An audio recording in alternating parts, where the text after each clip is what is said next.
on doing? That was wild, man. That was wild. This is Ross Chastain, and by all accounts, Ross should have quit years ago. He has lost multiple rides, been the most hated driver in the entire sport, and even had his future put in jeopardy by a Ponzi scheme. See, NASCAR isn't like other sports. There isn't a linear path to the pros. Take football, for example. You play well in high school, you go to college. You play well in college, you enter the draft and start your professional football career. NASCAR isn't like that. There's no path, and the barrier to entry, even at the lowest levels of the sport, is often tens of thousands of dollars. No matter how talented you are, money makes the world of stock car racing go round, and it's rare that someone makes it to the top without a name you recognize. But every once in a while, a driver transcends these unwritten rules. A driver so undeniable that even without corporate backing or a prestigious racing family backing them, they break through. This is the unlikely story of Ross Chastain. Ross was born in Alva, Florida, a small community of just about 2,500 people outside of Fort Myers. Like a lot of drivers that eventually make it to the sport's top series, Ross was born into royalty. No, not racing royalty, and he certainly wasn't the heir apparent to any Fortune 500 companies. No, Ross was born into watermelon royalty. That's right, watermelon. His father, Ralph, is an 11th generation watermelon farmer. Ross began working on the watermelon farm at a young age, and to Father Ralph, it appeared Ross would inherit the farm one day and become the next in a long line of Chastains dedicated to watermelon. But that all changed in 2002, when Ralph, who enjoyed racing stock cars from time to time as a hobby, took Ross to 417 Southern Speedway. From that moment, the watermelon farmer-to-be could only focus on racing. The father-son duo saw that the track was offering programs to teach children how to drive, and the rise of Ross Chastain began. Just 2 years later, at 12 years old, Ross Chastain began racing both late models and fast tracks for his family team. Budgets were tight, and the team was forced to haul their gear with an old open trailer. And as for sponsors to fund his new passion, there weren't many, but watermelon farmers have to stick together, and the National Watermelon Association was happy to help out, and they still do to this day. Despite a shoestring budget and equipment not nearly as good as the cars around him, Chastain spent the next 6 years dominating the South Florida short track scene, scoring over 50 feature wins in a car that didn't really have any business running in the top 5. It was quickly becoming apparent that Ross was special. He was fearless. He drove hard, but he took care of his equipment because, quite frankly, a costly wreck could spell the end of his racing career. Ross was an alien, but raw talent can only get you so far in this industry. And despite becoming the guy in South Florida, he just couldn't seem to get the attention he needed to take his stock car career to the next level. Ross was now 18 years old, but he needed that signature win, something that would echo through the entire racing industry and establish himself as a legitimate prospect. On February 11th, 2011, the Chastain family loaded up the trailer and headed to New Smyrna Speedway for the World Series of Asphalt Stock Car Racing. 8 nights of racing that runs during speed weeks every February. The World Series has seen many current and former top names in NASCAR competing, including Ryan Newman, Tony Stewart, Kyle Busch, Mark Martin, and more. And it continually draws the top talent from around the United States and Canada. Ross was running the limited late model division, and while Ross was very comfortable at New Smyrna, he had won plenty of times there before, his chances to impress anyone there were pretty slim. See, when teams load up for the World Series races, they bring their best gear, their best people, and their best minds. And in a field of brand new late models, Ross stood out in a car that he had run countless times over the past few years. They would be outgunned by just about every car in the field. But those cars didn't have Ross Chastain, and over the next 9 days, Ross would shock the racing world, rattling off 3 wins and claiming the World Series championship. At just 18 years old, in a car that had no business being competitive, Ross Chastain did something that most drivers dream of doing. And in attendance over those 9 days at New Smyrna was former NASCAR driver and current NASCAR team owner Stacy Compton. Compton was blown away by Chastain's talent, and just 5 months later, Chastain would make his NASCAR debut at Lucas Oil Raceway for Turn 1 Motorsports, owned by Stacy Compton. And despite not having any experience with longer races and live pit stops, Chastain brought home a 10th place finish in his debut and earned 4 more starts in the Truck Series in 2011. Over the next 6 years, Chastain would establish himself as the busiest man in NASCAR. It didn't matter the series, the funding, or the equipment, Ross would drive your car. From 2011 to 2017, Ross piloted rides for 14 different race teams across all 3 major NASCAR series. He had a handful of top 5s, but never really had the opportunity to compete for wins. Much like early in his career, he was outgunned, and save for a brief stint with Keselowski Racing, his equipment was always lower tier. Still, Chastain constantly found himself inside the top 10. He was turning heads week after week, but without major funding on the horizon, Ross Chastain began to imagine his life after racing. In 2018, despite a strong effort to land a ride for one of the top teams, Chastain committed to another year with JD Motorsports in the Xfinity Series. JD Motorsports was a mid-level team, but they were improving year to year, and so was Ross. Over the course of the regular season, Ross logged 6 top 10s and could barely be found outside of the top 20. Enter Chip Ganassi, motorsports royalty, with cars and drivers dominating in just about every racing series in the world. In 2018, Ganassi Racing had an all-star car on the field, a car that ran every week with a rotating series of drivers including Kyle Larson, who had won 4 of his 6 starts that season. The car was fast and capable of winning races, and Chip was so impressed with Chastain, he wanted him to drive that car for 3 races, because, well, I like winners.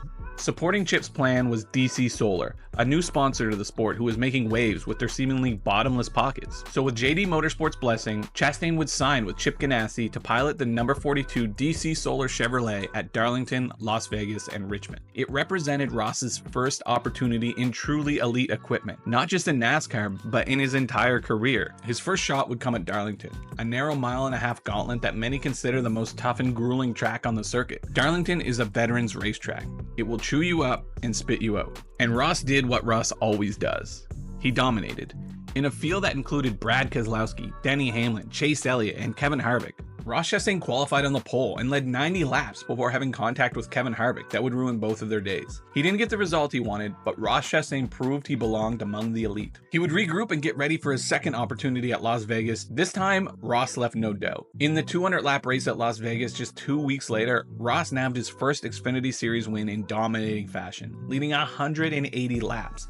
It wasn't even close. In the final race of the regular season, where everyone is vying for a spot in the playoffs, a watermelon farmer from Florida, in his second race in elite equipment, made them all look silly. Ross put a stamp on his 3-race stint with Ganassi Racing with a second-place run at Richmond, losing out to Christopher Bell but outrunning Dale Earnhardt Jr. Chip Ganassi and DC Solar had seen enough. Ross Chastain had earned his spot. At the conclusion of the 2018 season, they announced Ross would pilot the number 42 DC Solar Chevrolet full-time in 2019. After 15 years of mediocre equipment, Ross would finally get to compete for a NASCAR championship in a car that was capable of winning it all. Ross Chastain had arrived, and just like that, it all disappeared. The owners of DC Solar pleaded guilty today to what's being called the biggest Ponzi scheme in the history of the Eastern District of California. Jeff Karpoff, DC Solar owner, was arrested and DC Solar was shut down. Their seemingly bottomless pockets were nothing more than a facade, a Ponzi scheme. And now, without proper funding for the car, Ganassi rescinded the deal, and with just 5 weeks to start until the 2019 season, Ross was left without a ride. But Chastain wasn't deterred, and he did what he always did. He raced. Chastain signed with Premium Motorsports, a startup team without much funding, and ran every single Cup Series race in 2019. In the Xfinity Series, he signed part-time deals with Colleague Racing and JD Motorsports, running nearly all of the regular season racing. He even returned to victory lane at Daytona, marking his second career Xfinity win. But his biggest commitment came in the Truck Series, a full race schedule with Nice Motorsports, a team in their second full-time season whose equipment was improving. They weren't on the level of the top teams in the series, but they were capable of competing for wins. And that's just what Ross did. 18 top 10s, 3 wins, and a whole bunch of laps led. Chastain dominated the 2019 Truck Series on his way to finishing second in the championship standings. True to form, Chastain was dominating races in equipment that didn't have any business dominating races. In 2020, Ross was signed to drive full-time for Colleague Racing. At this point, Colleague Racing had established itself as a real threat in the Xfinity Series. And while this wasn't comparable to the Ganassi ride Chastain had a couple years prior, he finally had his opportunity to compete for an Xfinity championship. And that's just what he did. Though Ross didn't find victory lane in 2020, his results were immaculate. By the end of 2020, it was clear that Ross, now 27 years old, was ready. He wasn't just one of the hottest prospects in the sport, he was one of the most experienced, boasting 361 starts across all 3 series. It was time for Ross to realize his dream. On September 21st, 2020, Chip Ganassi Racing announced that Ross Chastain would finally get the chance to pilot the number 42 car full-time, but this time it would be in the Cup Series. After 9 years in NASCAR, Chastain claimed his spot among the elite drivers in the sport and competed for a NASCAR Cup Series championship in 2021.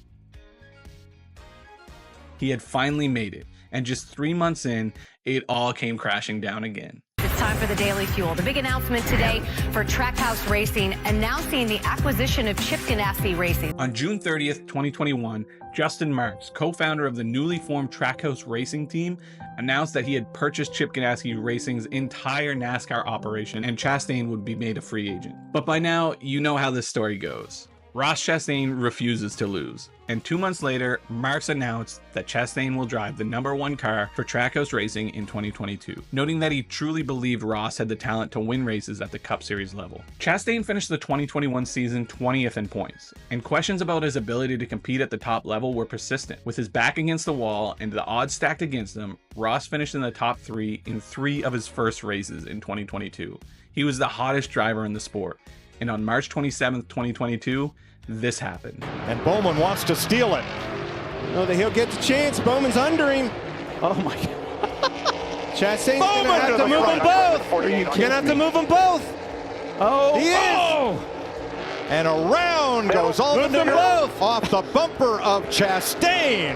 And Ross Chastain beats and bangs his way to turn 20 and off Won the race. corner to the checkered flag. Hey, I don't mind that. He got moved and moved him back. Absolutely. Great job, boy.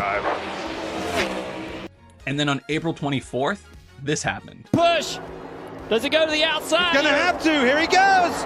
And he's in the wall. Opens the door up for the one of Here Ross comes Chastain. Jones. And on the outside, Kyle Larson added.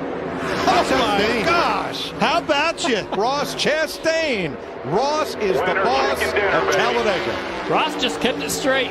And then on October 30th, 2022, the most bizarre, electric, and amazing moment in NASCAR history happened. If he wins the 1 and the 11, fighting for every point right now, Denny Hamlin, 2-point favorite to get in as the championship 4. Bell out of turn 4. He's going to do it. He's won his way into the championship. Let's go get us a championship. And the fight for the point right at the line. The 1 of Chastain past Hamlin. It was a video game move off into turn 3. He put the car against the wall wide open all the way around turn 3 and 4. Chastain, Elliott, Bell, and Logano are going to fight for a championship in Phoenix. Take a look at what he did. I have never seen anything like that before in my life. Wide open around the wall in 3 and 4 at Martinsville. Unbelievable. In 2022, he finished second in points, missing the championship by just 2 positions. 2 months later, Ross Chastain signed a multi-year contract with Trackhouse Racing. He had finally found a home. Ross Chastain is an anomaly, an outlier, the son of an 11th generation watermelon farmer who believed in himself and believed that despite being underfunded, he was good enough to compete with the best in the world. And despite hitting roadblocks just about every step of the way, Chastain never gave up. He took every opportunity that came his way, took care of his equipment, and gave everything he had. Simply put, the talent and drive of Ross Chastain was undeniable.